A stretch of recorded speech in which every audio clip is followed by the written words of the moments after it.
हो गया।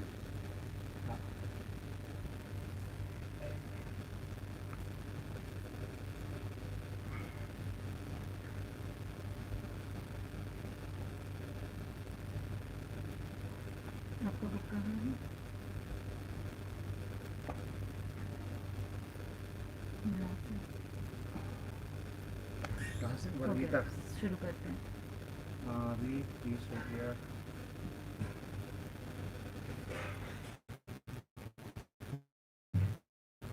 नमस्ते सभी भाई बहन, बाबा जी को प्रणाम।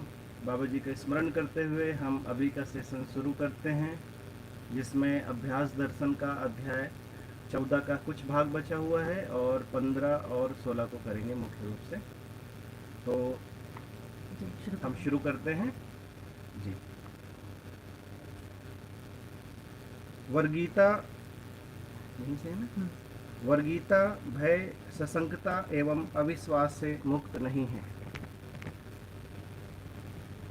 यही संग्रह एवं प्रलोभन का प्रथम कारण है।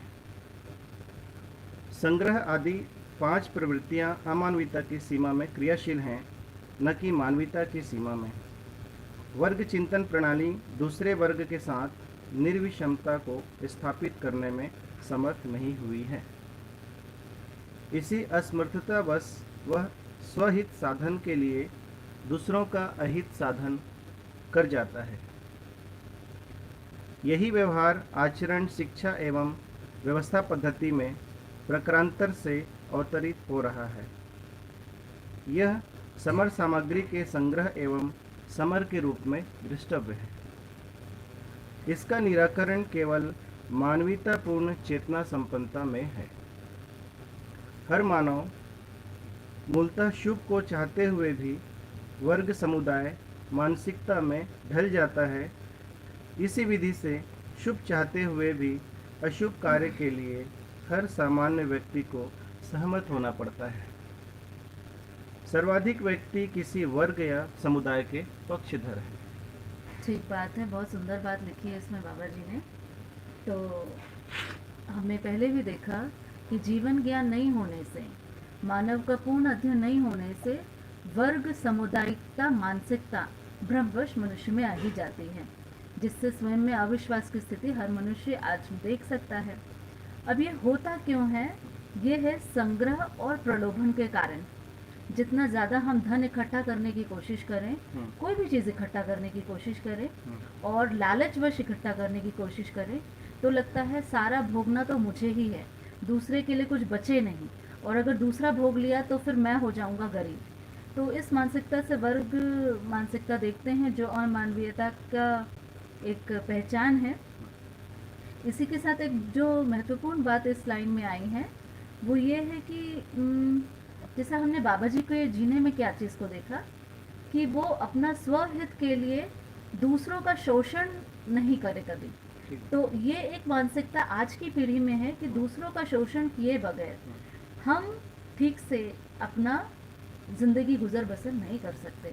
ये बिल्कुल ही गलत बात है। हम प्रकृति में भी देखते हैं कि एक पेड़ पौधे हैं चाहे पशु पक्षी हैं, वो स्वहित के लिए दूसरे का शोषण नहीं करते और उससे उसका नुकसान हो रहा है ऐसा नहीं होता है। तो वही चीज़ अगर हम मनुष्य में देखें तो अमानवीयता में जब संग्रह की प्रवृत्ति होती है, लालच की प्रवृत्ति होती है, तो दूसरों का शोषण करना हमारे लिए एक अनिवार्य प्रक्रिया हो जाती है। तो शोषण करते वक्त तो हो सकता है उस मनुष्य को अच्छा लग रहा हो, पर अच्छा होता नहीं है उसके साथ, क्योंकि मानसिक पीड़ा, जब कोई भी गलती करता है तो गलती का एहसास उस मनुष्य को स्वयं को सबसे ज़्यादा होता है ना। और उस शोषण का भाग मतलब शोषण करने के लिए शोषित होना सबसे मतलब होता ही है। शोषण करने के लिए शोषित होगा ही और वो मनुष्य शुष्क होगा ही होगा। तो इसीलिए हम शोषण करने के पहले 10 बार 100 बार जांचें कि शोषण करने के लिए हम शुष्क होंगे तभी शोषण कर पाएंगे। एक्चुअली कोई भी शोषण करने से पहले विचार में आता है। हाँ। तो विचार में पहले शोषित होते ही हैं। मुख्य बात यही है कि अगर हमको किसी का शोषण करना है, ये ध्यान में आएगा तो पहले विचार में आएगा, फिर उसके बाद में हम उसको कार्यव्यवहार रूप में लेंगे। और ये तो बात श्रीमान जी ने बिल्कुल ठीक कही तो ये हम देखते हैं किसी किसी भी मनुष्य से जब आप पहले मिले तो आप उनसे पूछिए आप शुभ चाहते हैं कि अशुभ, वो कहेगा शुभ चाहते हैं। दूसरा प्रश्न करिए इस शुभ के लिए आप क्या करेंगे, तो अतः मैं अकेले क्या कर सकता हूँ, है ना। फिर अच्छा इसमें क्या आप जो हम अगर कुछ कार्यक्रम कर रहे हैं तो क्या आपकी इसमें सहमति होगी, तो फिर वो और डर जाता है कि नहीं नहीं सरकार का प्रेशर है, सरकार का प्रेशर है और ये सारी चीज़ें हैं, परिवार का प्रेशर है, तो ये सब चीज़ें भैया मैं तो नहीं कर सकता। तो चाहने के अर्थ में हम देखते हैं कि हर व्यक्ति शुभ चाहता है, पर किसी न किसी वर्ग समुदाय को अपने सुरक्षा के लिए बना के ही रखता है ना। बहुत बढ़िया। आगे तो परिवार या वर्ग के प्रत्येक सदस्य के लिए प्रत्येक समय में संकीर्णता की सीमा सहनीय सिद्ध नहीं होती, है ना। क्या बोल रहे हैं? परिवार या वर्ग के प्रत्येक सदस्य के लिए प्रत्येक समय में संकीर्णता की सीमा सहनीय सिद्ध नहीं होती।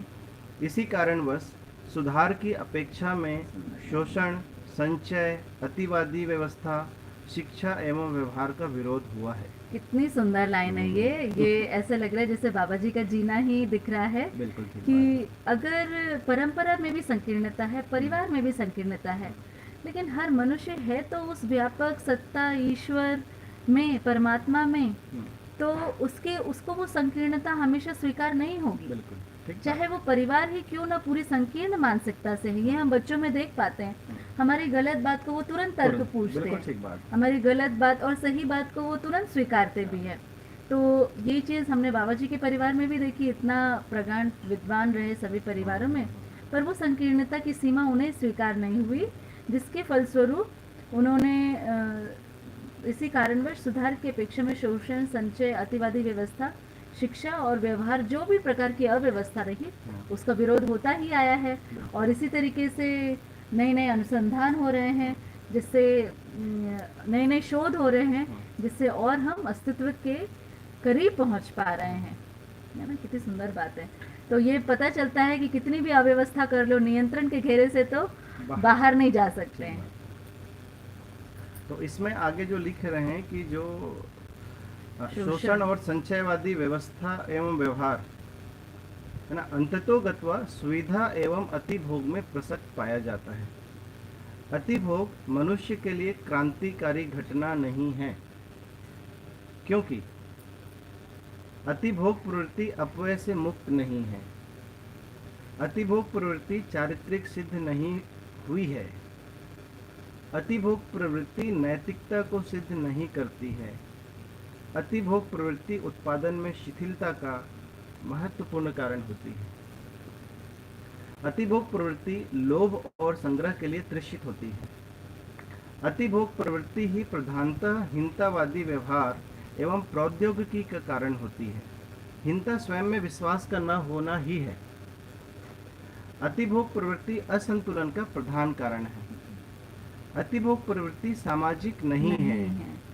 तो ये तो अतिभोग, और इसमें कुछ अतिभोग एक रिपीटेड शब्द आया है, अपव्यय एक शब्द आया, हीनता एक शब्द आया है। तो थोड़ी इसकी परिभाषा अगर हम अतिभोग को समझ लें, अतिभोग है ना, भोग का जो अधिक हो जाना, अत्यधिक हो जाना, उसको कह रहे हैं अतिभोग। तो अतिभोग की परिभाषा है आहार, निद्रा, भय, मैथुन क्रियाकलाप में लिप्त रहना, है ना, निरंतर। ये पेज 91 है हम लोग बुक में, अभ्यास दर्शन। तो आहार में निरंतर आहार की ही प्रक्रिया में उलझे रहना, उसी से सुख पाने की कोशिश करना। निरंतर निद्रा की क्रियाकलाप में व्यस्त रहना, उसी से सुख पाने की कोशिश करना। उसी प्रकार है ना, एक कल्पनाशीलता में ही भय को बिठा लेना, पता नहीं आगे क्या होगा, चिंता करते रहना। कोई एक न्यूज़ आ गई तो उसको सोचना ये मेरे साथ ही हो रहा है। बाहर कहीं कुछ गड़बड़ होती है तो जनरली लोग ये सोचते हैं कि मेरे साथ ही हो रहा है, तो भय में ज़बरदस्ती अपने आप को डाल देते हैं। दूसरा ये प्रजनन क्रिया है, मैथुन। तो इसी क्रियाकलाप में जब व्यक्ति प्रवृत्ति होती है व्यक्ति की, तो अपव्यय से मुक्त नहीं है। अपव्यय की क्या परिभाषा है?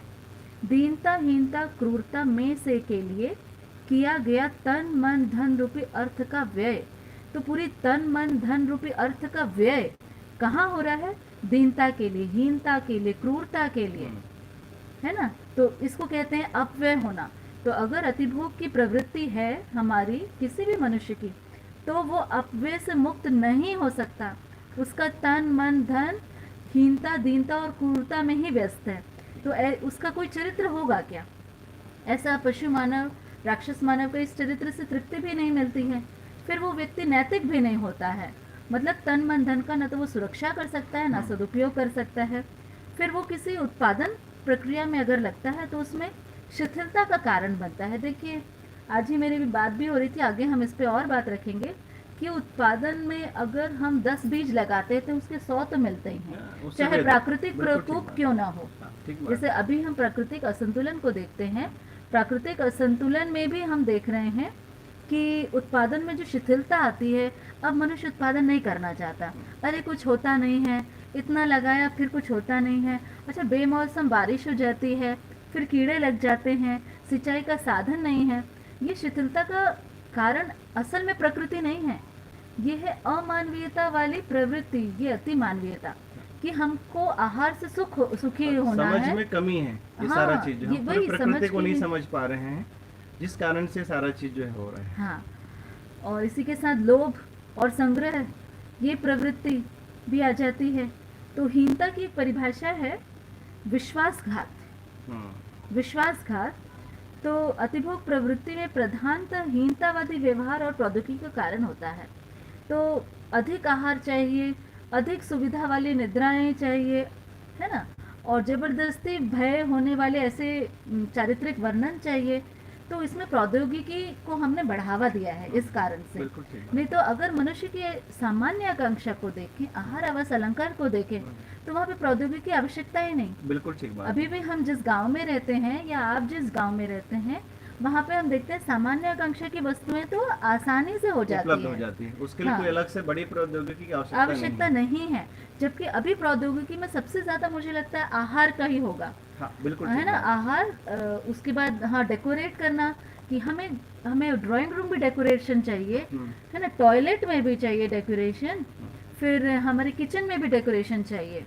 तो ये एक अतिभोग की जो प्रवृत्ति की जो मानसिकता है, यही हमें गरीबी की मानसिकता देती है। तो अस्तित्व में कहीं गरीबी नहीं है, प्रकृति में कहीं गरीबी नहीं है, हमारी मानसिकता में जो गरीबी है अमानवीयता की, वो मानवीयता के अध्ययन से पूरी हो जाएगी। क्योंकि इसमें अगली लाइन में इसको स्पष्ट किए ही हैं, है ना, कि समृद्धि शुद्धतः आवश्यकता से अधिक उत्पादन ही है, न कि हीनता दीनता क्रूरता पूर्वक किया गया उपार्जन। मतलब कि अगर जो है हम समझ नहीं रहे हैं, समझ नहीं पाए, व्यवस्था को हम नहीं समझ पाए हैं, तो कहीं पे जो है हम कहीं हीनता में जाएंगे, दीनता में जाएंगे, नहीं तो क्रूरता में जाएंगे। ठीक बात अगर है। हम उत्पादन कार्य में अगर ये 3 चीज आ रही है, इसका मतलब है कि कहीं पे जो है उत्पादन व्यवस्था में कमी है। तो ये समृद्धि का भाव तब तक नहीं आएगा। तो मुख्य रूप से जो है इसको ध्यान में रखने की जरूरत है। हाँ, ठीक बात है कि इस बात को ध्यान में रखने की आवश्यकता है। जैसे हम जब उत्पादन शुरू करते हैं, ऐसे लगता है एक भाग को पकड़ लेते हैं, जैसे कि चलो साबुन बना लेते हैं, लेकिन हमारी बाकी आवश्यकताएं हमारी पूरी नहीं हो पाती है। मान लो हम एक आवश्यकता को पकड़ते हैं, तो इसमें क्या बोला जा रहा है, समृद्धि शुद्धता आवश्यकता से अधिक उत्पादन ही है। तो हमारी आवश्यकता क्या केवल एक वस्तु है? नहीं। इसलिए जब हम कुछ भी करते हैं तो कृषि एक बहुत ही अनिवार्य भाग है हर परिवार का। कृषि से जैसे हम लोगों ने ही उत्पादन शुरू किया, तो नमक को छोड़कर हमने सारे मसाले, अनाज और फल, इसमें हम लोगों ने स्वावलंबन की स्थिति को देखा। ये बात ठीक है कि समृद्धि की हमारी अभी स्थिति को हम नहीं बना पाए हैं, वो मानसिकता को हम नहीं बना पाए हैं, क्योंकि अतिभोग की मानसिकता हमको परंपरा और शिक्षा से इतनी मिली है, हम भले ही उसका अभी तक विरोध करते रहे, पर समृद्धि को पा गए ये स्थिति नहीं है। लेकिन आज के अध्ययन से मुझे और बहुत चीज़ें क्लिक हो रही है, हम निश्चित रूप से कुछ समय में वहाँ तक पहुँचेंगे। बिल्कुल ठीक बात है। आगे इसलिए व्यक्ति व परिवारगत स्वतंत्रता, संपत्ति व अधिकार विहीन व्यवस्था पद्धति का भी प्रयोग हुआ है, जो व्यक्ति के सीमा में सशंकता, परिवार के सीमा में संदिग्धता का प्रधान कारण हुआ है। इस प्रकार की व्यवस्था भी एकाधिकारवाद, अल्पमतवाद और बहुमतवाद के आधार पर आधारित रही है। तो अभी तक की जो पूरी हम देखते हैं देश की सीमा में जो भी शासन व्यवस्था के अर्थ में जो भी बातचीतें होती हैं, उसमें एकाधिकारवाद, अल्पमतवाद या बहुमतवाद के आधार पर जो भी व्यवस्था को बनाने की कोशिश करते हैं, जबकि स्वत्व, स्वतंत्रता और स्वराज्य, इसको समझने से ही व्यक्ति में एकाधिकारवाद की प्रवृत्ति ही नहीं रहती, क्योंकि पूरी प्रकृति में ये प्रवृत्ति नहीं है। पूरी प्रकृति सहस्तित्व के अनुसार ही, उसी के नियम के अनुसार सुशोभित है। तो एकाधिकारवाद से हम ही सबसे ज्यादा पीड़ित होते ही हैं। बिल्कुल ठीक बात। तो ये मानवीयता का उदाहरण है। ऐसी संस्थाएं भी लाभोन्मुखी एवं संपत्तिकरण प्रक्रिया से मुक्त नहीं हुई है। फलतः व्यक्ति में पराधीनता व सशंकता एवं यांत्रिकता के लिए व्यवस्थावश अनिश्चयता एवं क्रांति विहीनता, व्यक्तित्व विकास में अवरोधवश आतंक, मनुष्य की प्रतिभा एवं व्यक्तित्व के असंतुलन व संदिग्धता, व्यक्ति का उत्पादन पर स्वत्व एवं अधिकार विहीनतावश जीवन में अविश्वास एवं भय दृष्टव्य है। तो इसमें हम देख रहे हैं कि अतिभोग की प्रवृत्ति हमारे लिए कितनी घातक प्रवृत्ति है ना। तो ये दिखती नहीं है, और हमें दिख जाए तो ये हमारा अध्ययन पूरा भी होगा। तो लाभ की मानसिकता से संपत्तिकरण की प्रवृत्ति होती है। उससे क्या होता है, व्यक्ति में पराधीन, मैं दूसरे के अधीन हो जाऊं, चाहे कुछ भी हो जाए, बस संपत्ति बन जाए, है ना। और उसके कारण व्यक्ति पर ना विश्वास करते हुए यंत्र पर विश्वास करना शुरू कर दिया है। हाँ, बिल्कुल ठीक बात है ना। तो ये कितनी बड़ी कि हम यंत्र पर विश्वास कर पाते हैं और मनुष्य पर विश्वास नहीं कर पाते हैं, जबकि दूसरे व्यक्ति के साथ भी काम निकाल पराधीनतावश नौकरी या व्यापार से जुड़ते हैं, संबंधवश भी नहीं जुड़ पा रहे हैं।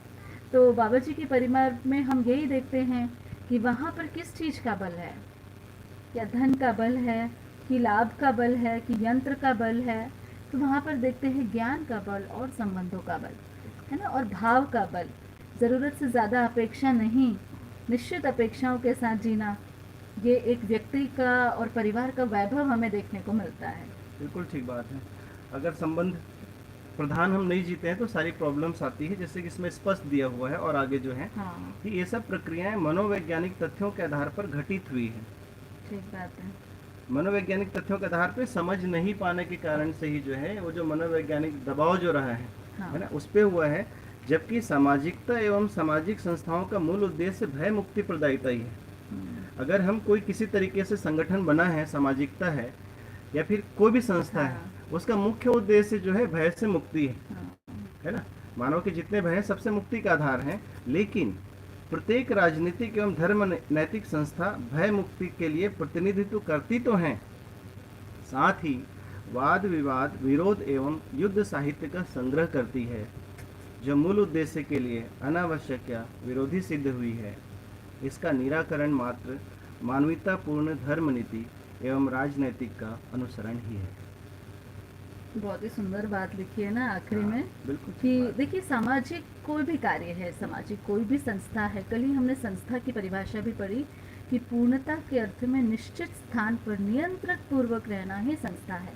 तो संस्था बाहर नहीं है, हमारा परिवार भी एक संस्था है ना, परिवार समूह भी एक संस्था है। तो हर संस्था कोई भी समाज में है, मतलब समाज में कैसे जीना है वही सिखाएगी। जो परिवार संस्था है वो परिवार में कैसे जीना है यही सिखाएगी। तो अभी की स्थिति में वाद विवाद, विरोध, इवन युद्ध और साहित्य के भी हमारे पास में सारा यही भंडार होता है। कुल मिला के सब यही सब इकट्ठा करने का कोशिश ही हो रही है। हाँ। और ठीक बात है, उसमें इस संकीर्णता में कुछ महापुरुष है ना, महामहिलाएं दोनों ही आ रहे हैं, अच्छे बच्चे जन्म ले रहे हैं, और इससे मुक्त तो हम जरूर होंगे। इसके आगे चलते हैं। अध्याय 15 में लाभ उत्पादन नहीं है, इस बात को बाबा जी ने विशेष रूप से जो है हेडिंग में इसको लिखे हुए हैं, है ना। और उसको हम देख पाते हैं कि वाकई में अगर हम उत्पादन को लाभ की मानसिकता से करते हैं तो हम कहीं पे जो है संग्रह पे जाते हैं। लाभ संग्रह है। लाभ संग्रह है, एक्चुअल में लाभ संग्रह है। जबकि हम देखें तो जो है उत्पादन एक व्यवस्था है। इस बात को जो है पूरी पूरी जो है डिटेल की है बाबा जी कि उत्पादन एक व्यवस्था है, क्योंकि उत्पादन कार्य एक व्यक्ति का नहीं है। उत्पादन कार्य जो है मुख्य रूप से एक समूह का काम है ना। हाँ। समूह का काम है, और उत्पादन से जो प्राप्त चीजें हैं उसको भी अकेले कोई जो है नहीं भोगता है। जितना हाँ। उत्पादन होगा उसको जो है वो परिवार में, अपने जो है कुटुंब में, अपने गांव में उसको जो है डिस्ट्रीब्यूट करेगा ही, वितरित करेगा ही, है ना। तो हम सबसे पहले जो उत्पादन की परिभाषा को देखते हैं, तो उत्पादन में जो है परिभाषा रूप में जो दिए हुए हैं बाबा जी, प्राकृतिक ऐश्वर्य पर श्रम नियोजन पूर्वक उपयोगिता मूल्य और कला मूल्यों की स्थापना सहित रचित वस्तु। बाबा जी ने उत्पादन की 4 परिभाषा दिए हैं, और देखिए 4 परिभाषा का जो है धीरे धीरे उसके जो है एक विस्तृत बातों में रखे हैं। इसको एक परिभाषा में भी कर सकते थे, लेकिन उसको 4 परिभाषा दिए हैं। उसका कुछ एक महत्व है। कैसे कि पहले परिभाषा को पर देखते हैं तो उसमें लिखा हुआ है कि प्राकृतिक ऐश्वर्य पर श्रम नियोजन पूर्वक उपयोगिता मूल्य और कला मूल्यों की स्थापना सहित रचित वस्तु। अर्थात कि हम सबसे पहले जो है कोई प्राकृतिक ऐश्वर्य उस पर जो श्रम करते हैं, तो श्रम करके उसकी जो है उपयोगिता मूल्य और वस्तु मूल्य को ही बढ़ाते हैं। तो वस्तु मूल्य और कला, उपयोगिता मूल्य और कला मूल्य को बढ़ाते हैं। तो ये मुख्य रूप से जो है हम हमारे उत्पाद को देखते हैं कि हमने जो प्रकृति से जो हम उत्पाद बनाने के लिए जो देख रहे हैं उसी को देखते हैं। ध्यान देखिए इसमें जाता है। उसके बाद में दूसरा परिभाषा में बाबा जी ने स्पष्ट किए हैं कि हमारी कितनी चीज़ों की आवश्यकता है जिसको उत्पादन करना है, वो दूसरी परिभाषा में आ गया, ताकि एक जो है कंप्लीट जो है पैकेज में मिले। जैसे कि दूसरा परिभाषा है प्राकृतिक ऐश्वर्य पर श्रम नियोजन पूर्वक उपयोगिता व कला मूल्यों की स्थापना सहित सामान्यकांक्षा और महत्वाकांक्षा के रूप में वस्तुओं के रूप में प्रदान करने की क्रिया। तो मुख्य रूप से जो हमारी जो आवश्यकता है वो सामान्यकांक्षा और महत्वाकांक्षा 2 आवश्यकता है। तो ये सारे जो है प्राकृतिक ऐश्वर्य से श्रम करके प्राप्त किया जा सकता है, इस बात पे ध्यान दिलाएं। ये उत्पादन है। फिर उसके बाद में तीसरा परिभाषा जो दिए बाबा जी, मनुष्येतर प्रकृति पर उपयोगिता एवं सुंदरता की स्थापना किया जाए। उस उत्पादन के अर्थ को थोड़ा सा सरल किए हैं इसमें कि मनुष्येतर प्रकृति पर हम जो भी श्रम करें उससे जो है उसकी उपयोगिता एवं सुंदरता 2 चीज मुख्य रूप से बढ़ जाए। फिर चौथी परिभाषा जो काफी महत्वपूर्ण मुझे जो लगा, जो ध्यान में आया है ना, उपयोगिता मूल्य एवं उत्थान की दिशा में तन मन और प्राकृतिक ऐश्वर्य पर किया गया गुणात्मक परिवर्तन। देखिए जब हम उत्पादन करते हैं तो मुख्य रूप से कोई भी वस्तु जिसको हमको प्राप्त करना है, हम उसकी उपयोगिता और कला मूल्य पे बात करते हैं। कैसे वो सुंदर हो, कैसे वो जो है बहुत अच्छा हो, उपयोगी हो जाए, कैसे जो है स्वास्थ्यवर्धक हो, इस पे ध्यान तो देते हैं। लेकिन इसके साथ साथ में जो प्राकृतिक ऐश्वर्य कहने का मतलब कि जहाँ से हम इसको ले रहे हैं, है ना, जैसे कि हमने जो है किसी धान लेने के लिए हमने जमीन को तैयार किए, है ना, जमीन को तैयार करने के लिए हमने गोबर खाद डाले हैं उसमें। तो गोबर खाद डालने से जो जमीन की उर्वरकता बढ़ रही है, ये बहुत ही महत्वपूर्ण चीज है कि ये प्रकृति में जो आदान प्रदान है, अगर हमको प्रकृति से कुछ ले रहे हैं तो उसको कैसे हम जो है पूरक हो पा रहे हैं, इसको ध्यान देना बहुत आवश्यक है। आज के समय पे जो है यहीं पे जो है चूक हो रही है। हमको लगता है कि हम अपनी वस्तु जो सुविधा की वस्तु उसको बनाते तो चले जाएं, लेकिन उसके जगह पे जो प्राकृतिक ऐश्वर्य को जो है किसी तरीके का नुकसान न पहुंचे, उस पे जो है फोकस नहीं हो पाता है। तो अभी ये इसको ध्यान देने की जरूरत है। हम अगर जो है जैसे कि कोई टेबल लकड़ी भी बनाते हैं, दरवाजा भी बना रहे हैं, तो भी जो है हमको अगर जो उससे लकड़ी चाहिए तो हम उस वृक्ष को इस तरीके से काटें कि उस वृक्ष की जो है और वो वृद्धि में सहायक हो। हम जैसे ही उसका जो है डाल को काटते हैं तो वो वृक्ष जो है तेजी से बढ़ता है। तो इस चीज़ का हमको जो है ध्यान रखने की जरूरत है। तो यही मैं बताना चाह रहा था इसमें जो है कि मुख्य रूप से बाबा जी बोल रहे हैं उपयोगिता उत्पादन लाभ नहीं है। इसका मतलब है कि उत्पादन कार्य जो हम करते हैं वो पूरी व्यवस्था से जुड़ती है, इसलिए जो है वस्तु के उपयोगिता मूल्य को बढ़ा पाना ये हमारे लिए आवश्यक है। बहुत ही बढ़िया। बहुत तो सुंदर। हमको दोनों चीज़ का ध्यान रखना है इसमें मुख्य रूप से जो है। और ये दोनों चीज़ का ध्यान नहीं रखा गया, इसी कारण से आज जो है पूरी धरती असंतुलित हुई है। ये मुख्य कारण है, क्योंकि हम जो है पेट्रोल तो निकाल रहे हैं, हम्म, है ना, लेकिन पेट्रोल निकाल रहे हैं, लेकिन धरती को जो है हम कितना जो है संतुलित कर पा रहे हैं? धरती तो पूरी असंतुलित दिख रही है। हम्म, तो ऐसे बहुत सारे जो है उत्पादन कार्य हो रहे हैं अभी, जो अप्राकृतिक है, जिसको ठीक किया जा सकता है। हमको वस्तु नहीं चाहिए ऐसा नहीं है, लेकिन हमको किस औसत में करना है, और उससे जो हम आगे जो प्राकृतिक चीज को नुकसान न पहुंचे उसको ध्यान में रखना है। आपकी पूरी बातों से ये चीज़ समझ में आ रही है जो हमने पिछली बार भी बात की, बौद्धिक नियम, प्राकृतिक नियम और सामाजिक नियम की। बिल्कुल। तो अगर बौद्धिक नियम में का पालन नहीं कर रहे तो अतिभोग की प्रवृत्ति होती है, और अतिभोग की प्रवृत्ति होगी तो क्या पेट्रोल डीजल निकलना उत्पादन नहीं है? वो भी तो उत्पादन है भाई। हाँ, बिल्कुल। तो उत्पादन में प्राकृतिक नियम को फॉलो करना, उस नियम को अपने जीने में लाना आवश्यक है। मतलब मान लीजिए आपने जहाँ से जो रॉ मटेरियल लिया तो उसको क्या दिया?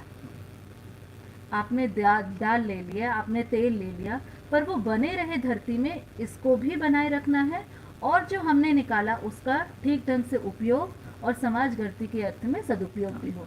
और लाभ मानसिकता केवल संग्रह के लिए है। उत्पादन से लाभ की प्रवृत्ति को नहीं पूरा किया जा सकता।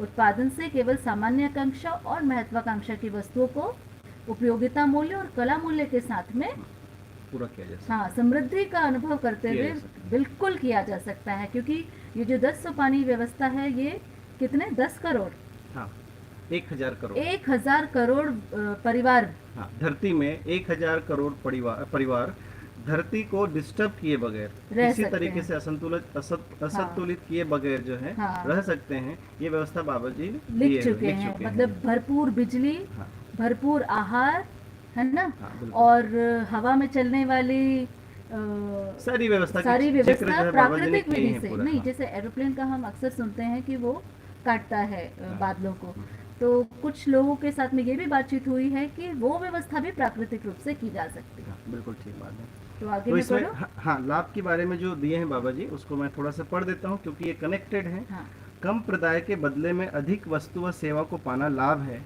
यही शोषण का प्रत्यक्ष रूप है। तो सामान्यतः जब हम लाभ की बात करते हैं तो ऐसा लगता है कि मानव के साथ ही हम जो है लाभ की बात करेंगे। तो जैसे कि अभी तक की हाँ, तो कम प्रदाय के बदले में अधिक वस्तु का मतलब यहाँ पे वो भी चीज भी है जिसको ध्यान रखना है कि हम प्रकृति से कुछ ले रहे हैं, है ना। तो जितना हम ले रहे हैं उससे ज्यादा प्रकृति को दें, हाँ, या फिर उतना पोषण करें। तो तो अभी हम प्रकृति को भी उतना नहीं दे पा रहे हैं।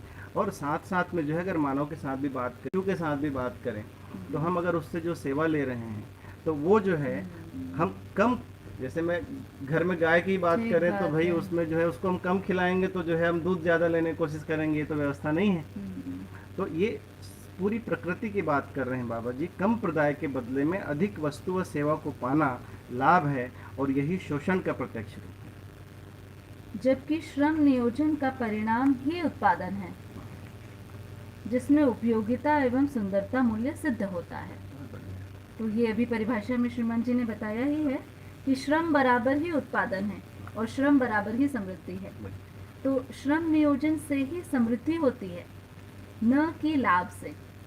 क्योंकि मुद्रा पर आधारित वाणिज्य की सीमा में लाभ हानि की संभावनाएं होती हैं। यह दोनों स्थिति उत्पादन या उत्पादन के लिए सहायक नहीं है। हाँ, एक क्रम थोड़ा सा और आगे पढ़िए, फिर हाँ, उसके बाद next पर। वाणिज्य कर्म शुद्धतः विनिमय के अर्थ में उत्पादन या उत्पादन के लिए सहायक सिद्ध होता है, न कि लाभ के अर्थ में। बिल्कुल ठीक बात है। जैसे कि हमने लाभ की बात की है ना, तो जो वाणिज्य की सीमा में अपन देखेंगे तो अगर लाभ हानि की जो संभावनाएं होती हैं, है ना, वो मुद्रा पे ही होती है। कि अगर हम वस्तु देखिए, ये वर्तमान परिस्थिति की सारी जो बात कर रहे हैं बाबा जी यहाँ पे जो है, वर्तमान में जो है हर वस्तु को हम मुद्रा में बदलना चाहते हैं। हाँ, हर वस्तु को बिल्कुल। हम मुद्रा में बदलना चाहते हैं और मुद्रा से लाभ की स्थिति चाहते हैं। लाभ कहने का बिल्कुल। मतलब कि जैसे कि आपने अभी बताया था कि मैं एक प्रोडक्ट बनाता हूँ और उस प्रोडक्ट से पूरा परिवार चलाना चाहता हूँ। हाँ, जो भी प्रोडक्ट हम बनाते हैं हम चाहते हैं कि उसको बेचें हाँ, और उससे कुछ पैसा मिले तो हमें लगता है कि हाँ हमारा उत्पादन ठीक चल रहा है। बिल्कुल ठीक बात है। तो अगर हम जो है एक वस्तु को उत्पादन करके जो है हम चाहेंगे कि हमारा परिवार चल जाए, ये नहीं है। हमको अभी तक जो समझ में आया है कि एक जो खेती कार्य है ना, जिससे हम बहुत सारे चीज़ों का उत्पादन कर पाते हैं हमारी स्वेच्छा से, ये महत्वपूर्ण हाँ। कार्य है जिसको हर व्यक्ति को आना चाहिए, है ना। कर पाएंगे नहीं कर पाएंगे समय की बात है, लेकिन उसके बारे में पूरा अनुभव तो होना चाहिए अभी ठीक के बात समय में। है, बिल्कुल ठीक बात तो है। इसमें जो है मुख्य रूप से जो बाबा जी बोल रहे हैं कि अगर हम जो है कोई भी वस्तु को मुद्रा में कन्वर्ट करने की कोशिश करेंगे तो लाभ होगा या फिर हानि होगी, हम इसी चक्कर में पड़े रहेंगे। बिल्कुल इस ठीक बात बात को जो है जो अभी जो एक वाणिज्य की सीमा है, जो अर्थशास्त्र बोल रहे हैं उसकी एक सीमा है, ये यहाँ बाबा जी बता रहे हैं। जबकि इसका जो है शुद्ध रूप, जो वाणिज्य को शुद्ध रूप जो बोल रहे हैं वो विनिमय व्यवस्था है। अच्छा। हाँ, विनिमय व्यवस्था है जिसमें जो है बाबा जी ने बात किए हैं। और विनिमय व्यवस्था की जो है परिभाषा एक बार जो है मैं रख दूं यहाँ पे, जो है बाबा जी ने बोले हैं, विनिमय मतलब कि लाभ हानि मुक्त विधि से उपयोगिता मूल्य के आधार पर श्रम मूल्य का आदान प्रदान। हाँ, श्रम मूल्य का आदान प्रदान, ये मुख्य बात है। वस्तु का आदान प्रदान नहीं है। देखिए इसमें हाँ। ध्यान रखने की जरूरत है। हम सोचते हैं कि विनिमय मतलब वस्तु का आदान प्रदान, तो वस्तु एक माध्यम है, वस्तु के माध्यम में, वस्तु के पीछे लगा तो श्रम ही है। श्रम है। तो एक्चुअल में जो है श्रम का सही मूल्यांकन बहुत जरूरी है। अगर हम श्रम का मूल्यांकन कर पाते हैं तब जो है हम विनिमय व्यवस्था को आगे चला पाएंगे। ठीक बात है। और श्रम का मूल्यांकन जो होना है वो मुख्य रूप से जो है जब तक हम न्याय को नहीं समझे हैं, संबंधों को नहीं समझे हैं, तब तक नहीं होता है। क्योंकि बहुत सामान्य से घटना है जो हर व्यक्ति जो है गांव में देखते आया है, परिवार में देखते आया है कि वो हम जो है अगर मेरे घर में कुछ हो रहा है, अधिक हो रहा है, तो आप एक जो है एज्यूम कर सकते हो कि सबसे पहले किसको दोगे आप, है ना। हाँ। तो हम देखते हैं कि सबसे पहले उनको देते हैं जो हमको सबसे अधिक प्रिय है, हाँ। सबसे अधिक नजदीकी है, या फिर जिनसे हमें इसके लिए सहायता मिली। जिससे हाँ, या फिर जिनको हमसे देखिए सहायता मिली वही तो हमको प्रिय भी रहेगा। हाँ, और हाँ, ये हाँ। चीज है। तो विनिमय जो है एक जो है बहुत ही महत्वपूर्ण प्रक्रिया है। उसमें मूल्यों को पहचानना, व्यवहार को पहचानना, संबंधों को पहचानना, ये बहुत महत्वपूर्ण चीज है। क्योंकि एक जगह शायद अभ्यास दर्शन में एक लाइन आई है कि असल में हम मूल्य को नहीं पहचानते, हम कीमत को ही मूल्य समझ लेते हैं। कीमत और मूल्य दो एकदम अलग अलग चीज़ें हैं। कीमत जो हम पैसा को कहते हैं, हम 1000 करें या हम कुछ और नाम मुद्राओं का नाम दिए, मतलब मैथमेटिक्स वाले भाग में। और मूल्य है उसकी उपयोगिता, है ना, उसका प्रयोजन, उसकी मौलिकता। तो हम ये देखते हैं कि जो पूरा वस्तु मूल्य है वो शिष्ट मूल्य में समर्पित है, शिष्ट मूल्य स्थापित मूल्य में समर्पित है, स्थापित मूल्य मानव मूल्य में समर्पित है, और मानव मूल्य जीवन मूल्य में समर्पित है। तो आखिरकार ये सारा उत्पादन किस लिए? सुख शांति संतोष आनंद के लिए। वो आनंद की स्थिति हम में आ जाए। और जब जब हम लालच की स्थिति में आते हैं, मतलब वो रुपए पैसे से वो आनंद नहीं आता जो हम अपने माता पिता को, जैसे हम ही जब प्रोडक्शन चालू किए हमें इतनी खुशी हुई थी कि संस्थान में भी सबको दिए थे, अपने माता पिता को भी दिए थे, उन्हें भी बहुत खुशी हुई। तो ये तो आनंद की स्थिति होती है, इसकी निरंतरता सब में रहे। दो चीज का ध्यान आकर्षण जो है भैया जी कराए हैं। शायद हमारे बोलते वक्त जो है 1000 करोड़ परिवार हुआ था, वो 1000 करोड़ मानव की बात है। वो अच्छा। एक बहुत अच्छा धन्यवाद भैया जी आपको ध्यान आकर्षण के लिए। दूसरा जो है एक और भैया जी बोल रहे हैं कि अगर हम श्रम मूल्य पर चलेंगे तो क्या वह समाजवाद नहीं होगा। बहुत महत्वपूर्ण चीज है ये, क्योंकि हाँ इस पे हम बात करेंगे। क्योंकि अभी अगर हम पूरे धरती की व्यवस्था को देखें तो 3 तरीके की व्यवस्था है जिसपे बाबा जी भी जिक्र किए हुए हैं। एक है पूंजीवाद, दूसरा है समाजवाद और तीसरा है साम्यवाद। ये 3 बातें जो है पूरी धरती के अभी जो अर्थव्यवस्था पे चल रही है। तो इस पे आएंगे भैया जी, अभी जो इसके बारे में डिटेल में करूंगा। इसमें बहुत धन्यवाद बहुत के लिए। जी। तो उत्पादन यहाँ से हाँ आगे करते हैं। उत्पादन प्रयास आवश्यकता पर आधारित होता है, जबकि लाभाकांक्षित वाणिज्य कर्म मांग पर आधारित होता है। देखिए बहुत ही महत्वपूर्ण लाइन है कि मेरी आवश्यकता क्या है, परिवार की आवश्यकता क्या है, गांव की आवश्यकता क्या है। ये 10 सोपानी व्यवस्था में यही क्रम है। हाँ। मेरी क्या आवश्यकता है, परिवार की क्या आवश्यकता है, गांव की क्या आवश्यकता है, ऐसे 10 गांव की क्या आवश्यकता है, ऐसे 100 गांव की क्या आवश्यकता है। इस आवश्यकता के आधार पे हमको जो है उत्पादन करना है। अभी वर्तमान में जो उत्पादन होता है वो मांग पे आधारित होता है। चूंकि मांग पे जैसे ही उत्पादन शुरू होता है, बहुत सारे लोग एक तरह की चीजें बनाना शुरू कर देते हैं। हाँ, जैसे अभी सब लोग मास्क बना रहे हैं। हाँ, है ना। तो फिर उसके बाद में फिर जो स्थिति आती है, वो मार्केट में वस्तु बहुत ज़्यादा हो गया, डिमांड कम हो गया, फिर घाटा हो गया। तो ये जो है स्पष्ट रूप से बाबा जी लिखे हैं कि ये जो व्यवस्था है, जो वाणिज्यिक शुद्ध व्यवस्था है, हाँ, उसमें हमको आवश्यकता को जो है फोकस रखना है, न कि डिमांड को। तो ये बात को जो है बाबा जी ने स्पेशली बिल्कुल, फोकस बिल्कुल। किए हैं यहाँ पे। आगे और बढ़िए। ये आवश्यकता भी तभी तय हो पाती है जब मानव का अध्ययन अर्थात जीव शरीर का संयुक्त अध्ययन। तो जीवन की आवश्यकताएं अलग है और शरीर की आवश्यकताएं अलग है। शरीर की आवश्यकताएं सीमित है, जो सीमित वस्तुओं से पूरी की जा सकती है। जीवन की आवश्यकता सुख है, निरंतर है, सम्मान है, वो भी निरंतर है, वो समझ से ही पूरी की जा सकती है। तो इसके आगे चले। हाँ, बिल्कुल। बहुत ही सुंदर। हम्म, लाभाकांक्षी वाणिज्य हम्म, पद्धति में कृत्रिम अभाव की स्थिति का निर्माण किया जाता है। हम्म, अभाव की कृत्रिमता के लिए वाणिज्य साधनों व वस्तुओं का शेखरीकरण, तो ब्रैकेट में है संग्रह पूर्वक वस्तुओं का अदृश्य करना, कर दिया जाता है।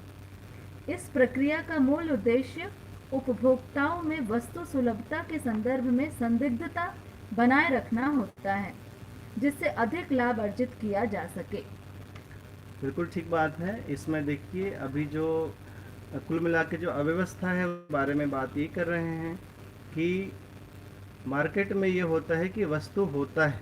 हम्म, देखिए एक भैया जी अभी मांग और आवश्यकता की बात भी कर रहे हैं, उसको मैं यहाँ पे जिक्र करना चाहूँगा कि वस्तु की आवश्यकता होती है, लेकिन हम जब लाभ की दृष्टि से मुद्रा में अगर हम जाते हैं तो वहाँ पे जो हम देखते हैं कि जो है कृत्रिम रूप से बनावटी। हम ये बताने की कोशिश करते हैं कि हमारे पास में वस्तु नहीं है, क्योंकि आप जो है मुद्रा की कीमत बढ़ा सकते हैं, क्योंकि लोगों की डिमांड अधिक हो गई है। तो यहाँ पे ये स्पष्ट कर रहे हैं कि जो है एक अभाव की कृत्रिमता के लिए वाणिज्यिक साधनों वस्तुओं का जो है संग्रह पूर्वक वस्तुओं का दृश्य किया जाता है। वस्तु है लेकिन नहीं बताया जाता है। ये आज की जो है ठीक बात है। अव्यवस्था है, देखें तो जो है ना। इस प्रक्रिया का मूल उद्देश्य उपभोक्ता में वस्तु सुलभता के संदर्भ में संदिग्धता बनाए रखना होता है, जिससे अधिक अधिक लाभ अर्जित किया जा सके। ठीक है, आगे बढ़ते हैं। आगे बहुत सुंदर। वस्तुओं के अदृश्य कारण प्रक्रिया पूंजीवादी व्यवस्था पर आधारित होती है, जो स्पष्ट है। इसका निराकरण केवल श्रम नियोजन एवं श्रम विनिमय पद्धति का अनुसरण है। तो ये पूंजीवाद की बात अभी जो है यहाँ पे बाबा जी ने किए हैं। इसमें आप देखेंगे कि जो है मुख्य रूप से जो है ये जो वस्तुओं का अदृश्यकरण है, ये पूंजीवाद पर आधारित है। हमको कैसे पूंजी को बढ़ाना है, कैसे मुद्रा को बढ़ाना है, इसी पे ही आधारित है ये। जबकि लाभ संग्रह होता है न कि उत्पादन, है ना। तो हम किसी भी प्रकार के जो है मुद्रा का संग्रह अगर करते हैं तो जो है लाभ के लिए ही करते हैं। तो इसमें मैं श्रीमान जी आपसे ये बोलूँगी कि पूंजीवाद, साम्यवाद, समाजवाद, इसको अभी एक साथ रख दीजिए, क्योंकि ये लगभग एक साथ ही आ रहा है। या तो मैं पूरा पढ़ देती हाँ, हूँ। इसको एक बार पढ़ लेते हैं, ये फिर मैं उसके पूरा बाद ही में पढ़ देती हूँ, तो आप सभी को स्पष्ट हो जाएगा। बहुत सारे प्रश्न आ ही रहे हैं। तो पूंजीवाद में एक तरह की ये व्यवस्था सोचा गया है कि सभी को पूंजी बांट दो तो समानता आ जाएगी, है ना। तो मैं इसको पढ़ देती हूँ। बाबा जी ने बहुत सुंदर लिखा है। लाभ संग्रह होता है, न कि उत्पादन। लाभ निर्मित पूंजी ही वस्तु विनिमय में असंतुलन का प्रधान कारण है। पूंजी अधिक लाभ से निर्मित होती है, जो प्रत्यक्षतः शोषण है, और यही अधिक लाभ के लिए नियोजित होती है। वस्तुओं की कृत्रिम अदृश्यता केवल पूंजीवादी व्यवस्था में ही होती है। पूंजीवादी वाणिज्य भी वर्गीयता का सहायक है, न कि समाज का व सामाजिकता का। ये तो बिल्कुल ही ठीक बात है। ये वर्गीयता का ही पोषण करता है, न कि समाज और सामाजिकता का। हाँ, ठीक बात है। आगे सामाजिकता वाणिज्य प्रक्रिया के लिए विनिमय पद्धति ही शरण्य है। तो पूंजीवादी की जगह पे बाबा जी यहाँ पे जो है विनिमय व्यवस्था को ही बोल रहे हैं। सामाजिक वाणिज्य प्रक्रिया जी, जो बाबा जी पूंजीवाद की जगह कह रहे हैं, सामाजिक वाणिज्य प्रक्रिया को अगर हम शुरू करते हैं तो इससे जो लाभ की मानसिकता है और शोषण जो हो रहा है, है ना। बिल्कुल। लाभ और शोषण जो हो रहा है वो नहीं होगा, जबकि हर संबंध और हर संपर्क के सभी मनुष्य खुशहाली पूर्वक समाज की व्यवस्था को बनाए रखेंगे। बिल्कुल ठीक है। फिर भी आप इसमें और प्रकाश नहीं डालेंगे ठीक तो है, इसके बाद में साम्यवादी विधि अच्छा। का भी बात बोले हैं बाबा जी। ठीक है।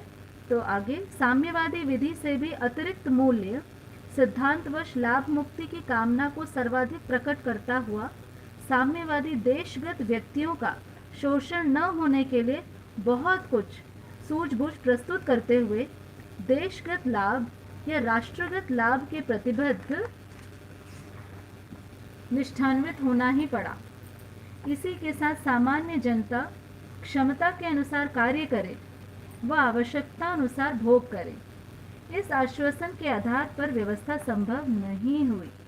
इसीलिए साम्यवादी व्यवस्था पराभवित हुआ, मतलब असफल हुआ। असफल हुआ है।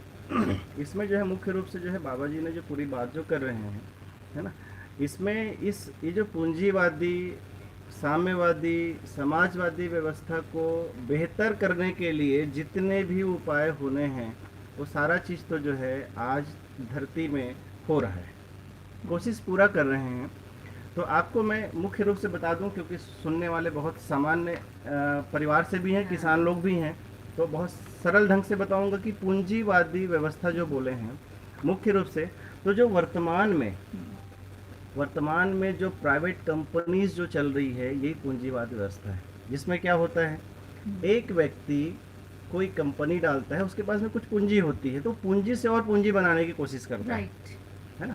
तो वो व्यक्ति जो है उस पैसे का उपयोग किसी प्रकार की कंपनीज में करता है, कोई फैक्ट्री डालने में करता है, उसके बाद में फिर जो है वो उससे जो लाभ की जो प्राप्ति है, पूंजी की जो प्राप्ति है वो अपने वर्कर्स को समान डिस्ट्रीब्यूट नहीं करता है। वो ये चाहता है कि उससे जो है ना वो एक और कंपनी खोल ले। जी जी जी, देखने को मिलता है। हाँ, वो एक और कंपनी खोल ले। अभी सामान्य यही व्यवस्था दिख रही है, ये पूंजीवादी व्यवस्था है।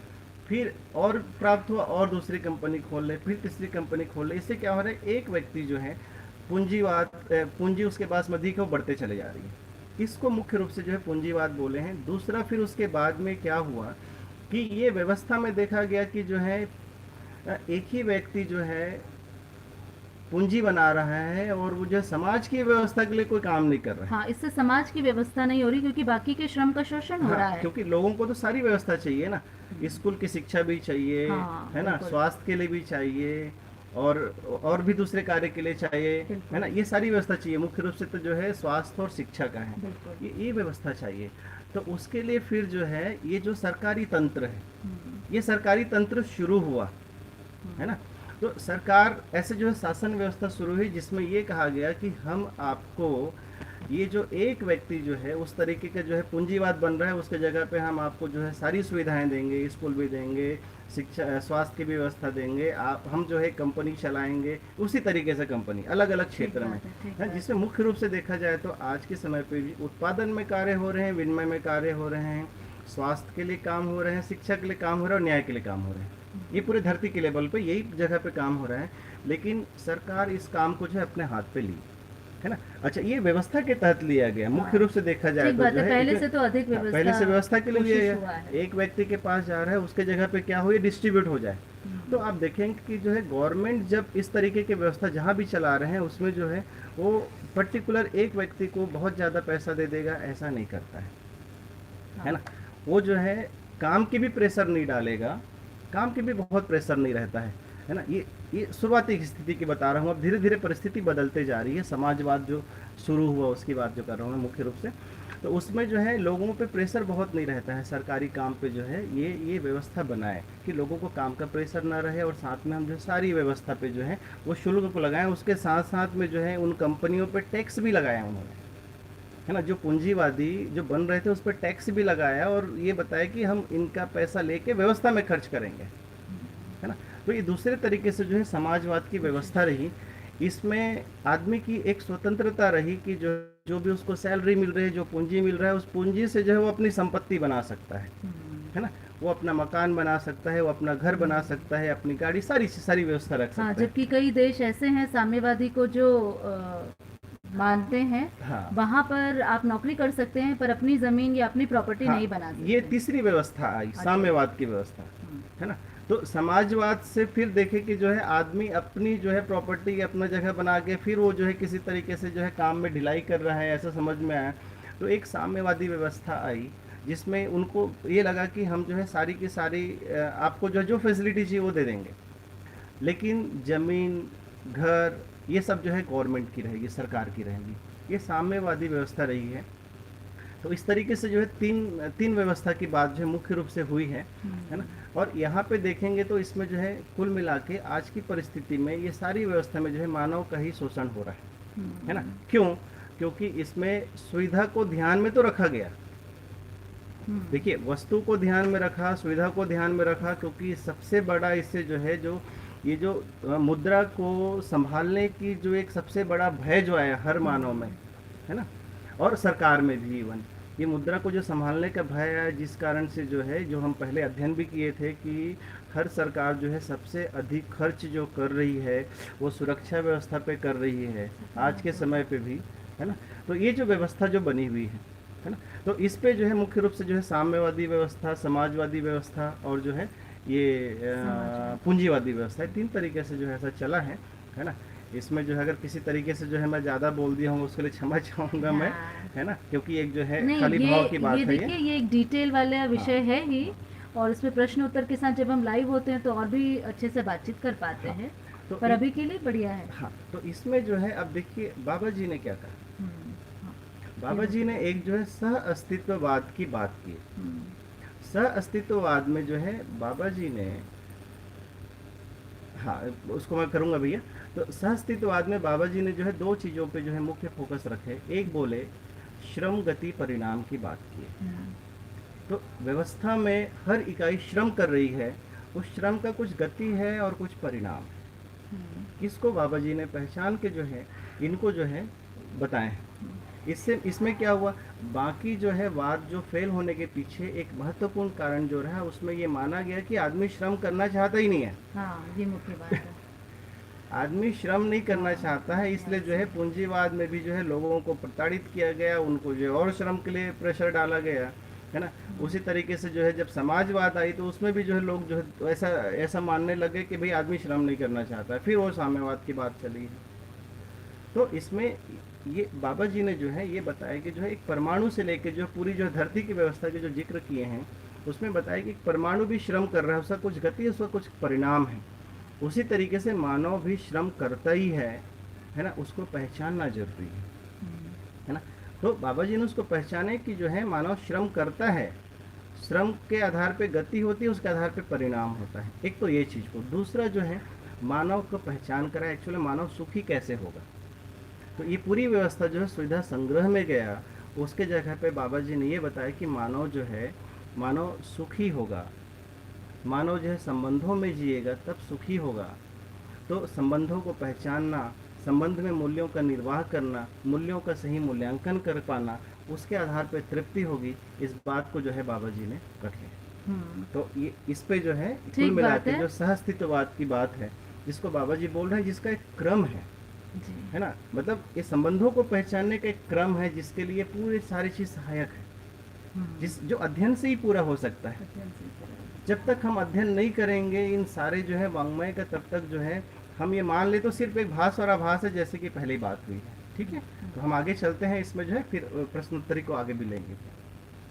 उत्पादन का सीधा संबंध विनिमय कार्य व स्वास्थ्य संयम कार्य, शिक्षा संस्कार, न्याय सुरक्षा, उत्पादन कार्य संरक्षण से है। इन पांचों की एक सूत्रता उत्पादन के लिए अनिवार्य है। इसको कंटिन्यू करना ना, चार्जिंग नहीं आ रहा है। यही व्यवस्था का आद्यांत कार्यक्रम है। मूल्य विहीन संबंध नहीं है, संबंध विहीन व्यवस्था व व्यवहार नहीं है। उत्पादन के संबंध निर्वाह में जो न्यूनताएं हैं वही लाभोत्पादक वाणिज्य के जन्म का कारण है। यह उस समय तक रहेगा जब तक उत्पादन संबंध का निर्वाह एक सूत्रता पूर्वक पूर्ण न हो जाए। देखिए इसमें जो है स्पष्ट किए हुए हैं बाबा जी, और ये तीसरे सोपान की व्यवस्था ही इस दर्शन के आधार पे जो है, जब हम एक गांव की व्यवस्था की बात करते हैं तो उसमें जो है उत्पादन का सीधा संबंध विनिमय कार्य और स्वास्थ्य नियम कार्य, शिक्षा संस्कार, न्याय सुरक्षा, उत्पादन कार्य, संरक्षण से है। ये आपस में पूरक हैं एक्चुअल में उत्पादन कार्य जो है। ठीक है। हम ये बाकी व्यवस्था को छोड़ के हम सिर्फ उत्पादन कार्य में लग जाएंगे तो जो है ये संभव नहीं है ना? तो इसी बात को जो है बाबा जी ने रखे, जिस पे भी थोड़ी देर पहले ही बात हुई है। तो हम आगे बढ़ते हैं आगे इसमें। बढ़ते हैं। अंशुमन बेटा, विनिमय के अर्थ में वाणिज्य चरितार्थ होता है, न संग्रह के अर्थ में। विनिमय उत्पादन की सहायक प्रक्रिया है। संग्रहवादी वाणिज्य उत्पादन में सहायक सिद्ध नहीं हुआ है, अपितु उत्पादन में अनेकानेक विघ्नों का निर्माण किया है। यही पद्धति उत्पादन में असंतुलन का कारण सिद्ध हुई है। इसका साक्ष्य उत्पादन में विमनता, उदासीनता है। साथ ही संग्रह सुविधा प्रवृत्ति में विवशता भी है। तो इसके उसमें एक बात मुझे याद आ रही है, जो अम्बा दीदी से एक बार बात हुई कि बाबा जी अपने परिवार में समाधान और समृद्धि को कैसे प्रमाणित किए। तो दीदी से जब बात हुई, सच बात है बाबा जी और अम्बा दीदी ऐसे खुशहाल व्यक्तित्व के बारे में बात करते तो हमें भी बहुत अच्छा लगता है, प्रेरणा मिलती है। तो एक तो उनके परिवार ने भी उत्पादन को चुना अपने व्यवसाय के रूप में, और कृषि, गोपालन और औषधि, है ना। बाबा जी एक अपनी माता जी से उन्होंने ज्योतिष और औषधि को सीखा है।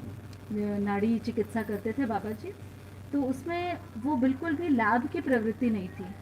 तो अक्सर हम सुनते हैं कि बाबा जी के जो औषधि है उसका जो कीमत है, मूल्य तो हम नहीं कह सकते, उसकी कीमत लोगों को ज़्यादा ही लगती थी। तो क्या बाबा जी की लाभ की मानसिकता थी? तो बाबा जी एक प्रमाणित व्यक्ति थे, हमेशा कहते थे मुझे जांचो, मुझे ठोक बचा के जांचो और फिर मेरे प्रमाण पर विश्वास करो। तो हम ये देखते हैं कि बाबा जी और अम्बा दीदी से जो बातचीत हुई, तो वो उत्पादन की जो भी वो वस्तु उत्पादित करते थे, जैसे पूरा अनाज वो कभी भी उत्पादन करें, उसको कभी बेचे नहीं, है ना। क्यों? उत्पादन को जब हम बेचते हैं तो उसके बाद आपके पास तो उत्पादित वस्तु खत्म हो गई, आपके पास कुछ ही वस्तु आपकी आवश्यकता के लिए है, बाकी आपने बेच दी। तो उनके परिवार में कैसा होता था कि उत्पादित वस्तु को विनिमय के लिए वो रखते थे, संग्रह के लिए नहीं, अगले साल के लिए नहीं। जबकि अगर हम उसको विनिमय में, मान लीजिए क्योंकि उत्पादन व्यवस्था कोई अकेले परिवार का भी काम नहीं है, उसमें आपको 10 सहयोगी साथी लगते ही हैं।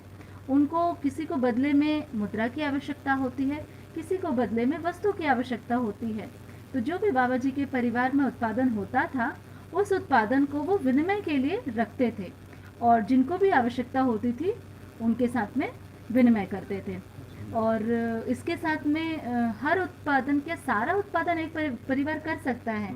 ये भी देखते हैं कि प्रयोग के स्तर पर तो फिर भी जैसे हम लोगों ने कुछ प्रयोग करे तो उसमें हमने देखे सारी चीज़ें परिवार उगा सकता है, पर उसकी निरंतरता नहीं है, है ना। तो बाबा जी कैसे करते थे वस्तु विनिमय? वहाँ अमरकंटक के जो गांव के लोग थे उनके साथ वो वस्तु विनिमय करते ही थे, क्योंकि उस समय कोई मोबाइल या इस तरह के खर्चे भी नहीं थे। अभी भी उनके घर में वैसे भी उतने खर्चे हैं नहीं। तो इसके साथ बात हुई कि जो उत्पादन, अब औषधि पर आते हैं। तो औषधि का पहले बाबा जी ने शुरू नहीं किया। पहले जो औषधि बनाते भी थे, जो ज़रूरतमंद थे गांव के, उन्हें वो मतलब ऐसे ही दानवश देते थे, क्योंकि खाने कमाने के लिए पर्याप्त था और उतना ही शरीर चलाने के लिए ज़रूरी है। और लाभ कमाने की इच्छुक होते तो वो शायद शुरुआत से ही मुद्रा के इच्छुक होते। तो इस तरीके से उन्होंने अपने औषधि कार्य को शुरू किया। फिर औषधि का उत्पादन भी उन्होंने परिवार में शुरू किया, और उसमें से जो बचता था उसको बैंक बैलेंस न बनाते हुए उसको उन्होंने पुस्तक की छपाई में लगाया। और जो परिवार या जो व्यक्ति आगे समाधान समृद्धि के लिए अग्रसर रहे उनको दिया। तो अपने तन मन धन इन सब का लाभ के लिए नहीं, संग्रह के लिए नहीं। पता नहीं उनके बैंक बैलेंस में कितना ही होगा, क्योंकि अम्बा दीदी तो कभी डालते नहीं हैं। तो मुख्य बात यही है कि सारा उत्पादन को उन्होंने बेचने के बजाय विनिमय के लिए सुरक्षित रखा, हाँ, और इससे इससे उपकार के लिए उपकार कर पाए, बिल्कुल। उत्पादन और बढ़ा, विनिमय और बढ़े उससे, क्योंकि सारा उत्पादन किस लिए? व्यवहार के लिए। तो व्यवहार अभी देखते हैं कितना बड़ा हो गया जीवन विद्या परिवार, तो उन्हीं से ही तो आगे बढ़ा है। तो इसके आगे मैं अम्बा दीदी की बात आगे और रखूंगी। हाँ, हम अभी तो- किताब में चलते हैं। बिल्कुल ठीक बात है। तो इसमें मुख्य रूप से बताए हैं कि जो है, अगर जो है जो संग्रहवादी व्यवस्था है ना, तो लोग जो है मुद्रा में कन्वर्ट करके फिर उसको जो अकाउंट में रखते चले जाते हैं। हाँ। ये जो अव्यवस्था का कारण है, और जो है ज़्यादा लाभ कमाने की जो मानसिकता है, उसी कारण से ही आज के समय पे जो उत्पादन में जो उदासीनता आई है ना, ये मुख्य कारण है कि जो है जो उत्पादक है उसको सही मूल्य अभी तो नहीं मिल पा रहे हैं। जिससे मुख्य रूप से बाबा जी बताएं कि विनिमय व्यवस्था ही है जो उत्पादक को सही जो है सही मूल्यांकन होने के साथ में, संबंधों को सही पहचानने के साथ में उनको सही मूल्य दे पाएंगे। आगे बढ़ते हैं। बढ़िया। उत्पादन का सुगमता पूर्वक वांछित वस्तु व सेवा में परिवर्तित होना ही विनिमय की चरितार्थता है, जो हमने अभी अभी बात बात करी। की है, बिल्कुल ठीक बात है। लाभ मूलक वाणिज्य प्रक्रिया, आप इधर आ जाइए, आपका पेज थोड़ा सा है। लाभ मूलक वाणिज्य प्रक्रिया उसके विपरीत स्थिति का निर्माण करती है। हाँ, यही सत्यता मानव को श्रम विनिमय पद्धति को सर्वसुलभ बनाने के लिए बाध्य की है। देखिए ये सारी अव्यवस्था बनी है, इस कारण से हम इस ओर हमारा झुकाव जा भी रहा है ना। इसको ये बोल रहे हैं कि जो श्रम विनिमय पद्धति को सर्वसुलभ बनाने के लिए अब हमारी आवश्यकता आ चुकी है ना। तो ये हमारी बाध्यता बनी है अब, जो कि ये व्यवस्था हो जाए ऐसा करके, ये बता रहे हैं बाबा जी। आगे ठीक चलते हैं। बात है। ये श्रम विनिमय पद्धति से मुझे ध्यान आ रही है अम्बा दीदी की एक और बात, हाँ, कि अक्सर वही जो औषधि का कैसे लगाते थे, मान लो वो कैसे हम लगाएं, श्रम मूल्य पर एक व्यक्ति ने प्रश्न भी पूछा था। तो अम्बा दीदी बताती थी कि हम हमेशा औषधि एक लार्ज क्वांटिटी में बनाते थे, साधन भैया मुख्य रूप से उसकी जिम्मेदारी लेते थे और बहुत मन से और बहुत पवित्रता से बनाते थे। तो जो उसका श्रम कीमत जो लगती थी, वो उसमें जितने भी लोगों ने उसको बनाया, उसमें समय दिया, उसका सुरक्षा की, उन लोगों के लिए होता था, जबकि उसमें अम्बा दीदी या उनके परिवार का श्रम मूल्य काउंट ही नहीं किया है। वो अपना श्रम मूल्य का कोई कीमत नहीं लेते थे। ठीक बात है, बिल्कुल ठीक है ना। तो ये मेरे लिए भी एक बहुत बड़ी प्रेरणा की बात रही कि केवल जो सेवक रहे, जो है उनके लिए जो उनका श्रम था उसका मूल्य लगाया गया, जबकि अम्बा दीदी ये लोग कोई भी अपने श्रम का कोई कीमत लगाए नहीं, उसको वो भोग नहीं करते हैं। ठीक बात है। इसके चलते आगे, हैं। हाँ, लाभाकांक्षी व्यापार पद्धति शुद्धतः विनिमय सिद्ध नहीं हुई है, क्योंकि इस पद्धति और प्रक्रिया में धन का पूंजीकरण और वस्तुओं का भंडारीकरण प्रत्यक्ष हुआ है। लाभ का प्रच्छन्न रूप ही शोषण और उसका प्रत्यक्ष रूप ही पूंजी एवं वस्तुओं का भंडार है। आगे चलते हैं। जीवन व्यवहार के मूल में भी शुद्ध विनिमय कामना है।